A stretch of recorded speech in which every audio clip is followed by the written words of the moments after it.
She was rushing to a job interview and ended up in the forest, holding a bleeding wolf pup in her arms. Nothing in her life could have prepared her for what nature did next. When I saw his eyes in the headlights, my breath caught, because I realized he was looking straight into my soul. I'd woken before dawn, heart hammering at the thought of the interview. My palms were slick on the wheel as I drove out of the city, the sky still bruised with night. I kept glancing at my reflection in the rearview mirror, pinched lips, eyes wide, hair tucked behind my ears. Today was everything. A chance to change my life, a chance to prove I wasn't just another face in a crowd. The road narrowed as I left the highway, the streetlights thinning until only the thin glow of my own headlights cut through the haze. Fog curled around the asphalt like ghosts. My car's engine thrummed, a lonely heartbeat in the still air. I swallowed hard, willing my nerves to settle. In a few minutes, I'd be sitting across the table from the hiring manager, answering every question perfectly. I imagined her nodding, impressed. I imagined signing the offer letter. I imagined the relief, the pride. That vision shattered when something dark burst into view. There, in the middle of the road, a silhouette flickered. Long muzzle, pointed ears, a lean shape. My foot slammed the brake. Tires screeched. For an instant, I thought I'd clear him. Then the thud rattled through the car like a gunshot. The world tilted. I threw the car into park and stumbled out, heart hammering so loud I could almost hear it. The fog swallowed my breath as I raced forward. I expected to find a broken body. I expected to see stillness. Instead, I saw two golden eyes shining at me, unblinking. He was sprawled half on the pavement, half in the verge, ribs rising and falling in shallow gasps. My knees hit the ground before I even noticed. My hand flew to my mouth, stifling a sob. "Oh God, oh God," I whispered. My voice sounded foreign in the thick air. I knelt beside him, every instinct screaming to flee, but I couldn't move. The world narrowed to that moment, mine and his. I reached out, fingertips trembling, and traced the line of his muzzle. He didn't flinch. His ears twitched, but he held my gaze, fierce and calm and utterly fearless. I wanted to turn away, to run back to my car and peel out of there, to never look back. But something held me in place. His eyes, deep as midnight pools, and in them a question, a plea, a challenge. Pain lanced through me, sharp as ice. "I'm so sorry," I gasped. "I didn't see you." My voice cracked. I glanced at the dent in my bumper, at the blood marring his silver fur, guilt coiled around my ribs. I should have been more careful. I should have slowed down. Now this creature, this wild, beautiful soul, was hurt because of me. I fumbled for my phone. No signal. The screen blinked useless in my hand. I pressed it flat against the wolf's flank. "Hold on," I murmured. "Just hang on." My voice wavered between fear and awe. Fear that he would die here alone. Awe that he trusted me enough to look at me like this, as if I were nothing less than a friend. I remembered a first aid video I'd watched years ago. I pressed my jacket under his bleeding side, trying to stem the flow. My fingers grew slick with warm wetness, and I tasted metal on my tongue. The fog thickened, the silence pressing in. Every nerve in my body screamed that I was in over my head. But every time I looked at him, I felt a curious calm, as if he was teaching me something about courage, about mercy. Minutes passed, or maybe hours. I couldn't tell. My watch had long since stopped. Somewhere behind me, my car's hazard lights blinked red, a lonely beacon. I blinked, and he opened his mouth in a soft sound, a groan or a murmur, I could not tell. He shifted and lifted his head higher, as though gathering strength. My chest tightened. Had I made him worse? "Stay," I whispered, voice trembling. "Please." Then it happened. He rose on trembling legs, each movement deliberate and controlled. He didn't knock me to the ground. He didn't lunge. He stood, back arched, head high. For a heartbeat, he looked more like a phantom than an animal, an ancient spirit calling me to witness something beyond understanding. My breath caught again. My heart thundered. I felt tears burn behind my eyes, part grief, part wonder. He took a single step toward me. I froze, every instinct frozen in awe. The world grew impossibly quiet, as though all creation had paused to watch this moment. He pressed his warm, wounded side against my knee. My hand slid up his flank, and I felt the steady beat of life beneath the fur. I felt his gratitude, raw and profound. I felt his understanding. In that instant, the interview, my plans, my ambitions, all of it fell away. Nothing mattered except this living miracle at my feet. A car honked somewhere down the road, distant and indifferent. The fog shifted, revealing the dark trees beyond. I swallowed hard, attempting to reclaim my senses. "I'll get help," I said, voice brittle. "I promise." He watched me, golden eyes unwavering. Then, as if making a choice, he settled back onto the ground, head resting on his paws. He was tired, wounded, but he was alive. He was here, and he had chosen to stay with me. I thought he'd run away. I thought he'd vanish into the mist. But he stayed, and that was when the impossible began. I slid back into the driver's seat, heart pounding, and hauled my jacket off the wolf's frozen body. He lay half on the pavement, half in the shoulder, staring up at me. His breathing was shallow, each inhale a small victory. For a moment, I thought, I can't do this. I'm not a rescuer. I'm not an animal expert. But then his golden eyes met mine again, and something inside me shifted. I could not leave him here to die. He shifted, groaning softly, and began to drag himself forward, one heavy foreleg, then the other. His movement was agonizingly slow, but he was coming toward me. Panic fluttered in my chest. If I let him follow, he'd bleed out on the roadside. If I left him, he'd die alone. "No," I whispered, reaching for the rear door. I pressed my shoulder against the frame and pried it open. I debated for a fraction of a second whether this was insane, but when he lifted his head and watched me with that unspoken plea, I made my choice. With effort, I eased him into the back seat, folding the passenger seat forward to create space. He slid in as if trusting me completely, an unspoken pact between predator and stranger. I knelt beside him, pressing my jacket against the wound. His fur was slick with blood, but his eyes remained clear and focused. I could feel his trembling, but he did not struggle. Instead, he leaned into my hand, as though drawing strength from my presence. My hands shook as I closed the door. I climbed in beside him, slamming my own door and pulling my seatbelt across. I turned the key in the ignition, and the engine roared to life, startling both of us. My foot hovered over the brake for one breathless moment before I shifted into drive. The road back toward town stretched ahead, slick and winding. The whole way, I fought a torrent of conflicting emotions: horror that I had hit him in the first place, guilt for dragging him around in my car, fear that I would crash again if I lost focus, compassion that pressed like a weight on my chest, and beneath it all, a strange spark of awe that this wild creature was allowing me to transport him. Why? What did he want from me? I kept my voice low, talking to him as if he could understand. "I'm getting you help. A vet's open 20 miles down. Hold on, okay?" I reached toward his head, stroking his fur. He turned it slightly, resting his cheek against my palm. His eyes closed for a heartbeat, then opened, burning bright. I swallowed hard, a lump in my throat. "Why are you doing this?" My question hung in the air, half to him, half to myself.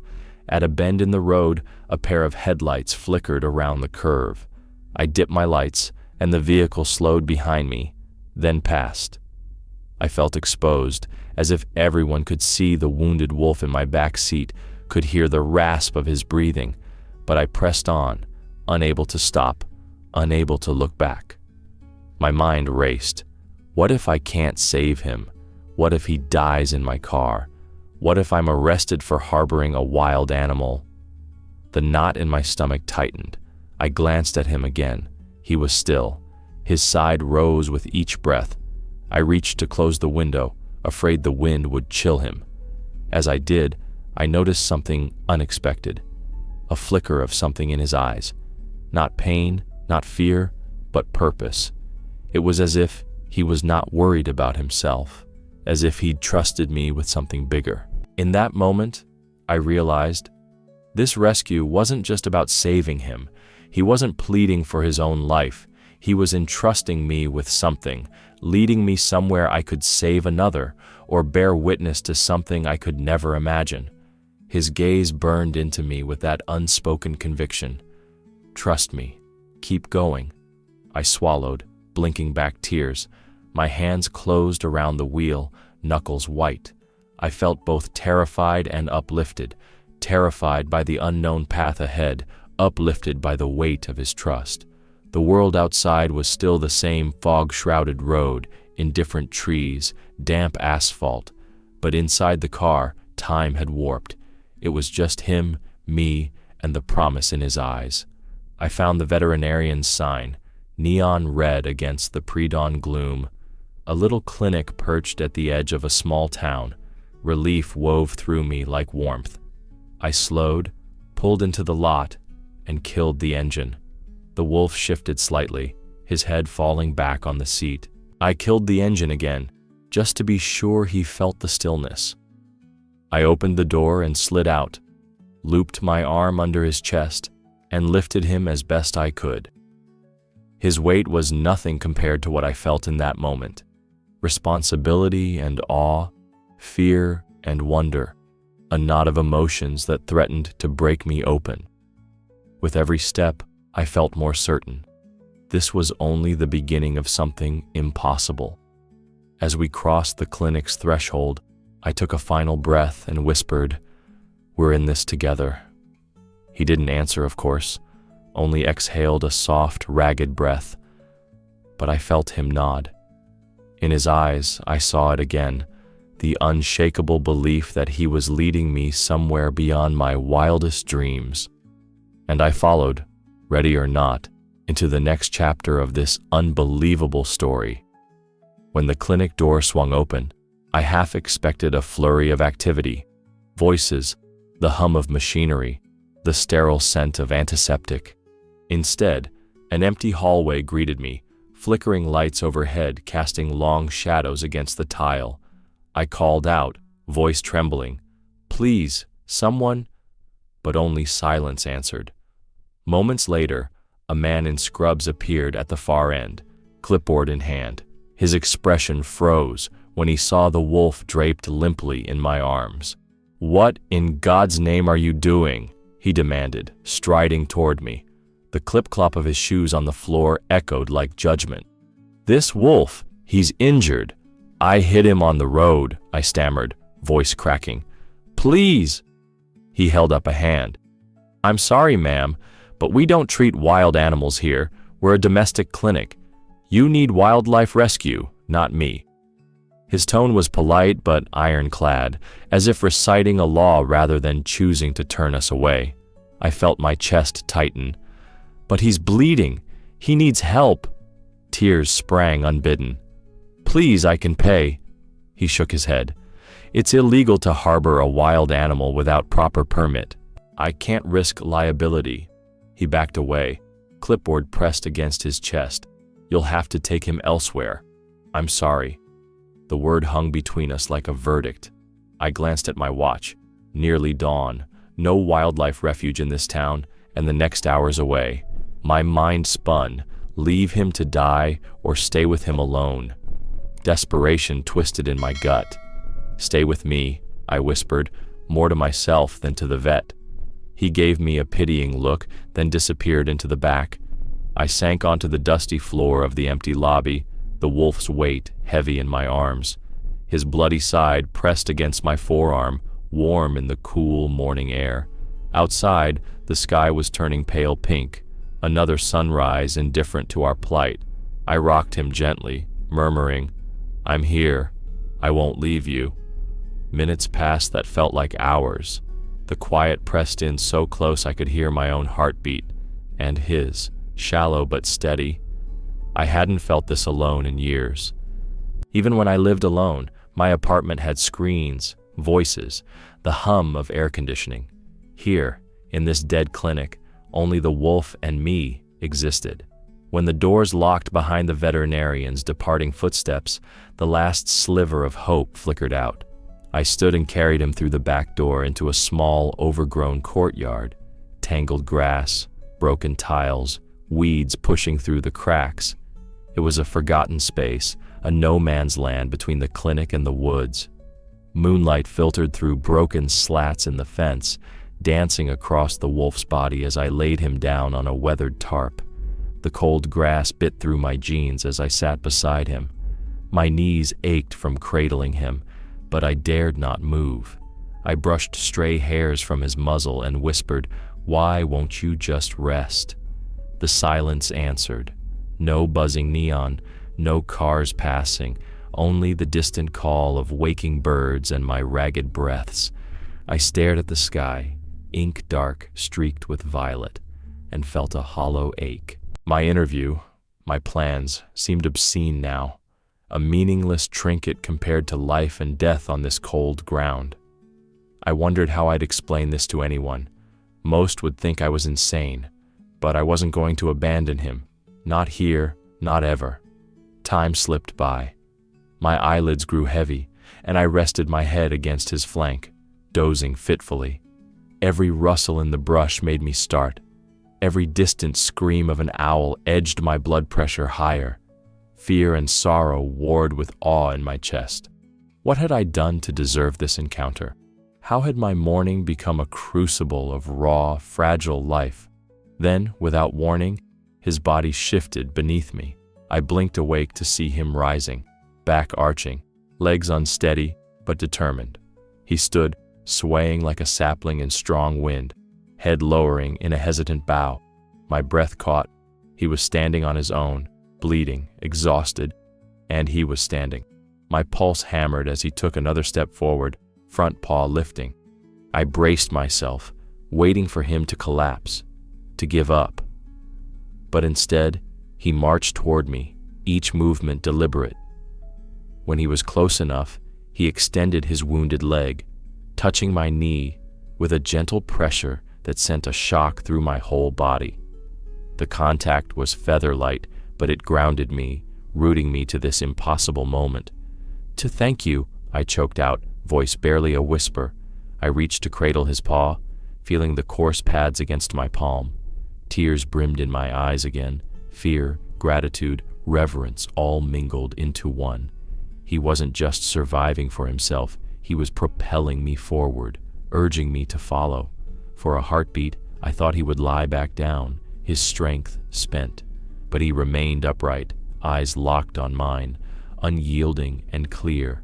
I felt something shift deep within me, an unspoken vow to honor this gift, the gift of trust and the gift of wonder. I took a stumbling step forward, gathering the strength to stand myself. He moved with me, guiding me toward the fence that led back to the woods. My heart pounded, a wild, chaotic rhythm. Part of me screamed that I was going mad, that no sane person would follow a wounded wolf into darkness, but part of me, the part he spoke to, pulled me onward. I reached the fence and paused, fingers brushing the rough wood. He looked back at me, eyes bright with unshed tears I couldn't place. Then he turned and slipped between the boards into the forest's edge, pausing just long enough for me to see the silhouette of his lowered tail, an unspoken invitation. I thought he was simply saying goodbye, but nature had a different plan. He slipped away from the clearing, each step slow as if he weighed 100 pounds. I watched his silver flank fade into the shadows, and my heart clenched. I didn't know what to do. I thought my part was over, I believed he would vanish into the darkness, and that would be that. But when he paused and turned to look back, eyes glinting in the moonlight, I realized the story wasn't finished. I pushed myself to my feet, breath quick and ragged, and followed. The grass was damp under my shoes, cold dew soaking through my jeans. Fear prickled at my skin. I had no idea where I was going. I had no map, no plan, yet I couldn't stop. Every instinct screamed to run, but I pressed on, one foot in front of the other. The forest loomed around me, ancient trees rising like silent sentinels. The trunks were thick and gnarled, roots snaking across the ground. Shadows shifted with every rustle of wind. My pulse hammered as I crept forward, careful not to trip on a hidden root. My flashlight had died. I clutched my phone against my chest, its pale screen useless. Only the wolf's silhouette guided me, his form flickering between moonlit gaps. He led me deeper, where the air smelled of earth and pine. My mind raced. What awaited me here? A trap? A den? I stifled a sob. I was no adventurer. I was a terrified woman in a stranger's coat. But each time I glanced back, he stood still and watched. His eyes held that same message. Follow. We reached an ancient oak, its trunk wider than my arms could wrap. Its roots formed a tangled web at its base, half buried in the soil. The wolf crouched, nose to the ground, ears pricked. Then he stepped aside. I bent to peer between the roots and froze. There, caught in an old metal spring, lay a small pup. Its fur was a dull gray, eyes squeezed shut in pain. The trap had clamped around its front leg, dragging the other side of its body against the rough bark. It whimpered with each shallow breath. My stomach turned. The wolf wasn't leading me for himself. He was crying out for this child. I dropped to my knees. My hands trembled as I reached for the trap. The metal was cold, unforgiving. My fingers slipped on the jagged edges. "Don't be afraid," I whispered to the pup, though I wasn't sure if it could hear. "I'm here!" The mother wolf pressed her muzzle against my shoulder, a soft woof of encouragement. I felt her breath, warm and damp. I closed my eyes for a second, willing myself to calm down. I imagined the trap releasing, the pup running free. My pulse slowed a fraction. I pressed the leverage bar of my phone against the spring, working inch by inch to loosen it. The snapped metal rang through the forest like a bell. A final snap, and the trap flew open. The pup yelped, scrambling backward, body quivering. I reached out and cradled him, brushing fur away from the wound. It was bleeding. I wrapped my scarf gently around his leg, knotting it tight enough to slow the flow. My cheeks burned with tears, gratitude, horror, awe. "He didn't ask for help," I choked out, voice thick. "He asked me to save another." The wolf watched, muscles rippling, eyes shining with something I'd never seen in a wild creature. Relief. He nudged the pup toward me, then stepped back, giving us space. I held them both, the mother and the child. The forest felt alive around us, as if every creature was holding its breath. My tears fell onto the pup's fur. I smelled pine and earth and something more, hope. My phone buzzed in my pocket, a reminder of the world I'd left behind. But here, in this moonlit grove, time had no meaning. The wolf pressed his forehead to mine, a gesture so intimate it cracked something open inside me.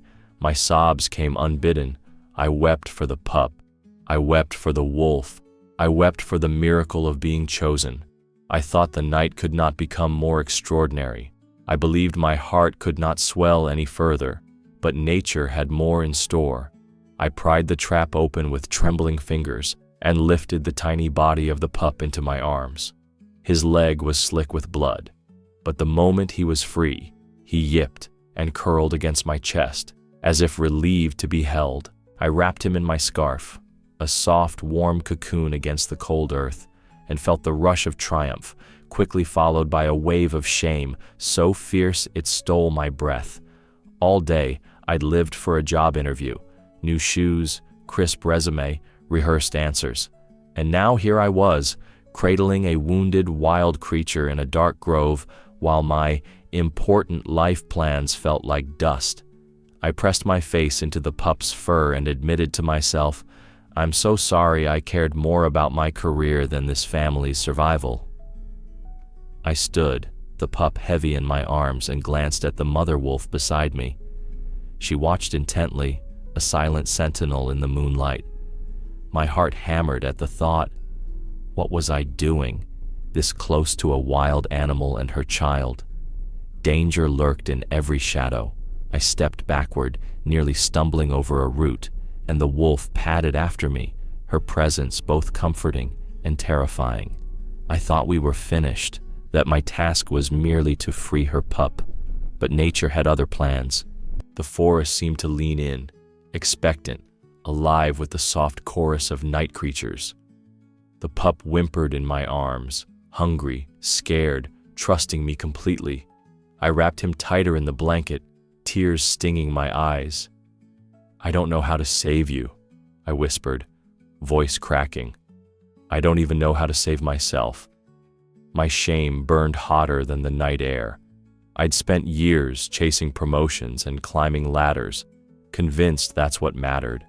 Now, here in this grove, I realized that those ambitions were hollow compared to the pulse of real life beneath my fingers. My breaths came in ragged sobs as the wolf watched, her head low, eyes steady. Then, from the edge of the clearing, another shape emerged. My breath caught. At first I thought the shadows played tricks, but no, there she was, the pup's mother, larger and stronger, stepping forward through the underbrush. My chest tightened so much I feared I'd suffocate. Oh God, I whispered, pressing the pup closer. Don't let her see me as a threat. The wolf mother halted just outside the ring of moonlight. She didn't growl. She didn't bare her teeth. She just watched, silent and still, her gaze shifting between me and her pup. My heart pounded in my throat. I wanted to run, but I couldn't move. Fear and wonder tangled in my chest. Suddenly, the mother took a few careful steps forward. My breath froze. She stopped right beside me, her body towering over my crouched form. My mind raced. This could end in tragedy. This could end with me bleeding. Or worse. Every survival instinct screamed to back away, to drop the pup and bolt. But the pup's soft whimper held me in place. Then she did something I never expected. With deliberate gentleness, she lowered her head and licked the pup's injured paw, right there in my arms. Her tongue was warm and rough against the wound. My breath hitched. I realized she trusted me enough to let me hold her baby while she tended him. My tears spilled over, hot and sudden. I wept for the pup's pain, for the wolf's trust, for my own stunned heart. I couldn't speak. I could only cradle the pup, feeling his ragged breaths, feeling the mother's presence like a thread weaving us together. The forest held its breath with us. In that moment, I felt every ambition I'd ever chased dissolve into something more essential. The bond between living beings, fragile yet unbreakable. She finished licking the pup, then lifted her head and gazed into my eyes. There was no anger, no reproach, only quiet acknowledgement, a fellowship born of shared struggle. My tears blurred my vision, but I stood taller under her gaze, as if she'd passed something ancient and luminous directly into my soul. I wrapped the pup tighter in my scarf, and the mother nudged us both with her muzzle, guiding me back toward the path. I followed, every step weighted with new purpose. I didn't know where we were going or what would come next, but I no longer felt alone. I thought I was just a woman on her way to a job interview. Instead, I'd become the keeper of a miracle no office could contain. As we moved through the trees, I whispered, "Thank you." Not just for saving this little life, but for opening my eyes to what matters most. They vanished into the trees as silently as they'd appeared. Mother, pup, and the lone wolf who had led me here, 3 shadows slipping between ancient trunks. My legs trembled, rooted to the leaf-strewn ground. I watched until the last flash of silver fur disappeared into the dark. Then I realized I was utterly alone. The forest was impossibly still, no rustle of leaves, no distant hoot of an owl, only my ragged breathing and the soft drum of my heart. The moonlight slanted through the branches, painting ghostly shapes on the forest floor. My hands still gripped the scarf where I'd wrapped the pup. It lay empty and still in my arms, as if it had never been. I sank to my knees, the cold earth seeping through my jeans. I pressed my palms into the damp soil and closed my eyes, trying to anchor myself in reality. Was it real? Had I really freed a trapped pup and watched its family vanish into the night? Had I really held a wild creature in my arms and felt its mother's tongue on its wound? Tears slid down my cheeks, hot and unbidden. I wiped them on my sleeve, trembling. The forest seemed to breathe around me, waiting, alive, wise. In that moment, I knew nothing would ever be the same. Slowly, I rose, brushing leaves from my hair. My boots crunched on twigs as I made my way back toward the parking area. The path was faint, half hidden beneath years of fallen needles. I followed the curve of the trail, relying on memory and the faint glow of the moon. Every step felt surreal, as though I were sleepwalking through someone else's dream. When I emerged onto the dirt road, my car's headlights waited, dim and indifferent. I closed my eyes against their glare and pressed my hands to my temples. The engine was cold, the interior smelling of pine and dust. I slumped behind the wheel and exhaled, feeling the weight of everything pressing down: relief, grief, wonder. I stared at the dashboard, at the GPS blinking my destination: interview in 10 minutes, 10 minutes that no longer held any meaning. My heart felt too full for ambition, too raw for small talk and rehearsed answers.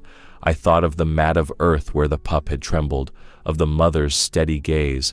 I thought of how fragile and how fierce life could be.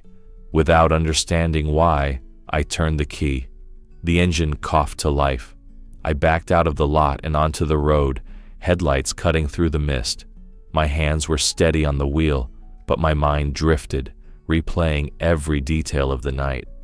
The way the lone wolf had touched my knee, the soft whine of the trapped pup, the tender lick of its mother. I drove home as though in a trance. Town lights appeared, then vanished, then appeared again. The houses looked the same, but I felt like a stranger returning to a former life. My street came into view, sleepy and silent. I parked in my driveway, sat for a long moment, and turned off the engine. Inside my house, everything was unchanged. The piled mail on the table, the coffee mug in the sink, the neatly folded dress I'd chosen for the interview lay on my bed. I stared at it and realized I could never wear it again. My priorities had shifted beyond my control. I crept through the dark hallway, barefoot on cold wood floors. I slipped into my bedroom and shut the door. The dress stared back at me, crisp and pristine, a relic of who I had been that morning. I let the weight of the night settle in my chest. My breath caught as I whispered to the empty room, "I can't go." I pulled the blanket over my shoulders and curled into a ball on my bed. Sleep eluded me, replaced by images of golden eyes and trembling paws. I felt the pulse of the forest under my skin, the echo of primal trust. Hours passed in silent communion with my own racing thoughts. Then, as dawn's pale light brushed my curtains, I felt a tug deep in my bones, an invisible thread pulling me back toward the woods. My phone buzzed on the nightstand, a reminder of my interview, scheduled for 8:30. I reached for it, heart pounding, and stared at the screen. I closed my eyes and remembered the forest's hush, the wolf's steady gaze. I remembered the pup's trusting whimper. I realized that my life's direction had changed forever under the canopy of ancient trees. I no longer needed a corner office. I needed to follow that thread. I thought it was over, that I'd done enough, felt enough, been changed enough. I thought my story ended with the wolves disappearing into the night. But at first light on this impossible morning, I knew I had to go back. Something was calling me, deeper than fear or reason, into a world I'd only just glimpsed. I thought it was the end. But at dawn, I drove back, because I had to see it through. When I turned off the engine at the edge of the forest, dawn was just a pale promise on the horizon. My fingers shook as I opened the door and stepped onto the dew-slick ground, the damp earth smelling of moss and possibility. I gripped the scarf, still stained with mud and flecks of blood, from the back seat and slung it around my neck like a talisman. I'd never felt so alive, or so unmoored. The trees loomed, silent sentinels watching me. I swallowed hard, steeling myself. The path I had staggered through the night before was gone under fresh light. No broken branches, no footprints, no sign of wolf or pup. My heart thudded in my ribs as I scanned the undergrowth. I remembered the gnarled oak, its roots like monstrous veins. I remembered cradling that trembling pup beneath its canopy. But here, in the unblinking dawn, there was only forest floor, undisturbed, unmarked, eternal. I followed where I thought the path had led, stepping carefully between ferns and saplings. My boots sank into soft moss, my eyes darted to every shadow, every rock, as if the ground itself might betray a clue, but nothing shifted. No rustle of small paws, no low growl, no imprint in the mud, only birdsong, bright and blithe, mocking my search. I climbed a low rise, chest tight, and peered back down. The road I had driven in on was barely visible through the trees, a thin gray ribbon. I forced myself onward, deeper. My mind raced. Had I led the wolves here? Had I imagined the whole night? My pulse hammered. Doubt coiled around my thoughts like a serpent. At last, I reached the spot where I was sure the oak had stood. I pressed my hand to the ground, feeling the cool dampness seep into my palm. I closed my eyes, picturing its massive trunk, its shelter-shaped roots. But when I opened them again, all I saw was a gentle incline, soft with new growth, no gnarled bark, no twisted roots, nothing to mark where a miracle had unfolded. Panic squeezed my chest. I scrambled forward, pushing aside low branches, searching for any sign. An uprooted stump, a shallow hole, a tuft of silver fur. My breaths came in ragged gasps. I thought, this is a dream. It must be. A fevered hallucination born of adrenaline and guilt. Yet the scarf around my neck remained damp and heavy. The back seat of my car still held the muddy blanket I'd wrapped around the pup. Why was that there? Why was there dried blood on my palm when I wiped it earlier? If this was a dream, why did my heart still ache from his trusting eyes? I pressed my forehead against a tree's smooth bark and closed my eyes. My pulse slowed in the silence. Memory flooded back. His warm body weighted in my arms, the mother's tongue on his wound, the 3 wolves slipping into the darkness. My tears fell onto the bark, each drop a testament. This had happened. It had to have happened. I backed away and tried to retrace my steps from the night before. The curve of the trail, the way the moonlight hit a mossy log, the broken bit of fence that led into the clearing. But in daylight, those markers vanished into any number of similar shapes. Panic bled into despair. My legs gave out, and I sank onto the soft earth, mind spinning. I looked at my hands, still stained faintly with mud and something darker.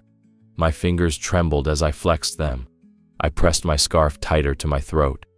If this was a dream, I whispered to the dawn, voice cracking. Then, why is there a dirty blanket in my car? Why is there blood on me? My words seemed to echo back from the trees. A breeze stirred the leaves, and for a moment, I thought I heard a soft whine. I froze, head whipping around. The forest held its breath. My heart thundered. But when the breeze died, there was only the brush of leaves, No flash of silver, no echo of pause. I stood, knees rubbery, and pressed onward up the slope. The incline grew steeper than I remembered, almost vertical, roots exposed like ribs. I tried to climb, but my foot slipped in the damp soil and I slid back down, mud splattering my jeans. My palms scraped against roots, splintering them. The pain was sharp and real. A dream would not bruise my hands like this. Defeat crashed over me. I slid to the bottom, chest heaving. All at once, the forest seemed too vast, too ancient for one woman to conquer. Doubt roared that I had invented every moment, every miracle. My shoulders shook with sobs I could no longer hold in. The dawn light sharpened, birds swooped through shafts of sun, and I wept for what I had lost, my certainty, my plans, my safe, predictable life.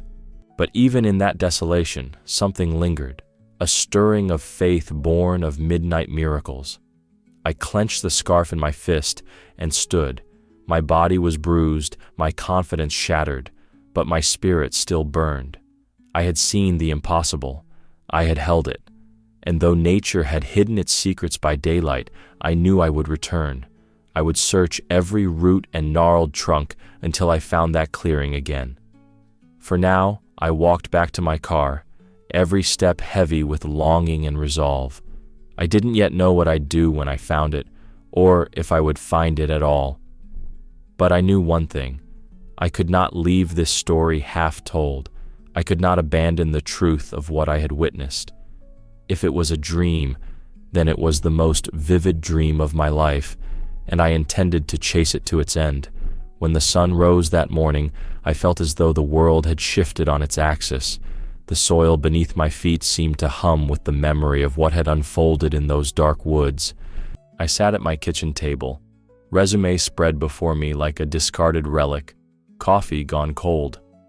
My phone buzzed with a reminder, interview in 30 minutes.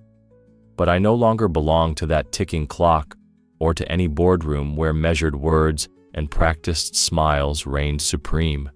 The woman I had been that morning, chasing a promotion, was gone. In her place stood someone reshaped by a brush with raw, untamed life. I slid the resume into a drawer and closed it with finality. My fingers lingered on the wood, feeling its grain, and I whispered to myself, I can't go back.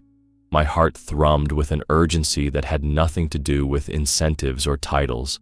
It had everything to do with the pulse of a living creature who had taught me more in one night than any corporate mentor ever could. By mid-morning, I found myself at a small animal shelter on the outskirts of town. It was hardly glamorous, peeling paint on the walls, kennels stacked in rows, the hollow echo of barking dogs and mewing cats, but I walked through the doors as if crossing into sacred ground. Here, the rawness of life was on display every day: injury, fear, hope, healing. I signed in as a volunteer, my hands clammy with anticipation. A kindly woman at the front desk handed me a smock and a name tag, Leah, volunteer. It felt like the first true identity I'd ever assumed. I spent the day washing dishes, scrubbing floors, and cleaning cages. I fed kittens recovering from illness, their frail bodies trembling under my gentle touch. I coaxed an injured hawk into a new perch, speaking soft reassurances as though it might understand.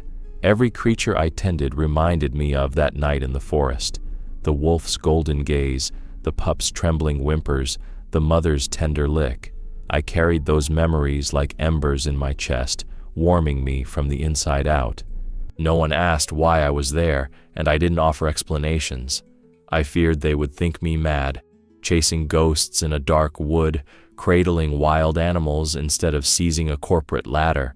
So I kept my story to myself, a secret I guarded fiercely.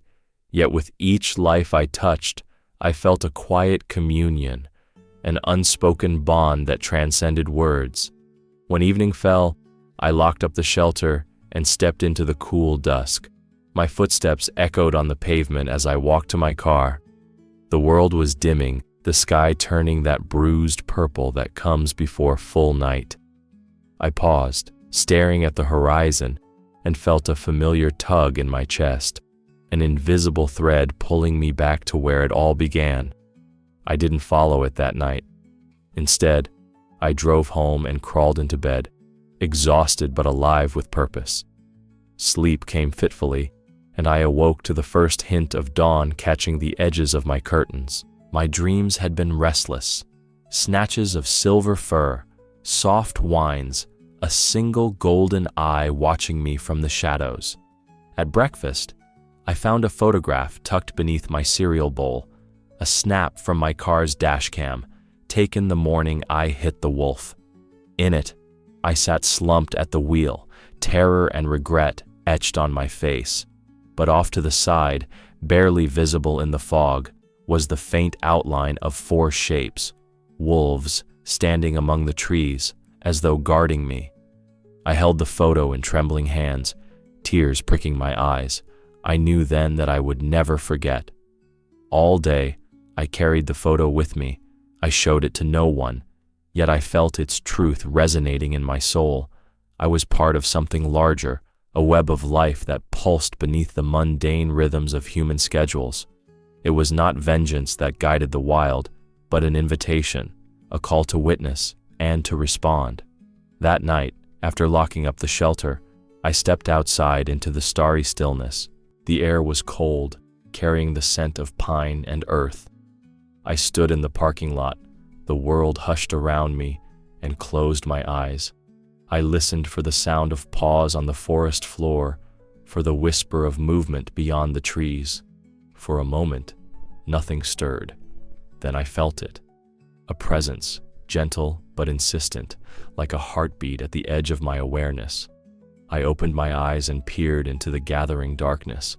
There, just beyond the perimeter of light, 2 golden eyes glinted at me. My breath caught. My pulse thundered in my throat.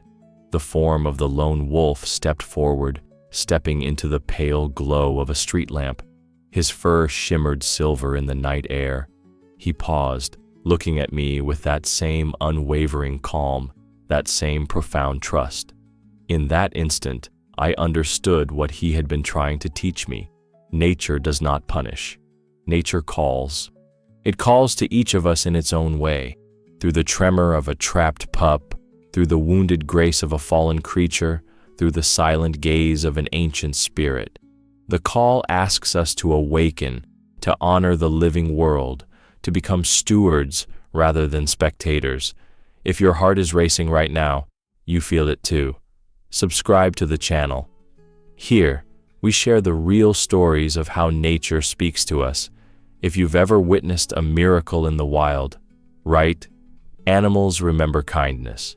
Our eyes met, and I felt a tidal wave of emotion, gratitude, reverence, love. Tears stung my cheeks under the streetlight as I whispered, "I hear you." The wolf lifted his head and gave a soft, barely audible howl, a salute, a benediction. Then he melted back into the shadows, vanishing as mysteriously as he had come. I stood there long after he was gone, chest heaving, the night air crisp in my lungs. I felt more alive than I ever had in a boardroom or behind a desk. I felt connected to something eternal and vast. I felt home. When I finally returned to my apartment, I didn't lock the door. I lay on the floor, gazing at the ceiling, heart still racing. And in the silence, I repeated to myself, "It doesn't happen." But I saw it with my own eyes. He came for help, and he saved me. Years later, whenever I feel lost or overwhelmed by the noise of modern life, I revisit that night in my memory. I recall the hush of the forest, the glint of golden eyes, the warmth of that wounded pup in my arms, and I remember the wolf's final gift, the gentle reminder that we are not separate from the wild, but woven into its tapestry. Nature does not punish. Nature calls. If we have the courage to listen, it will lead us home.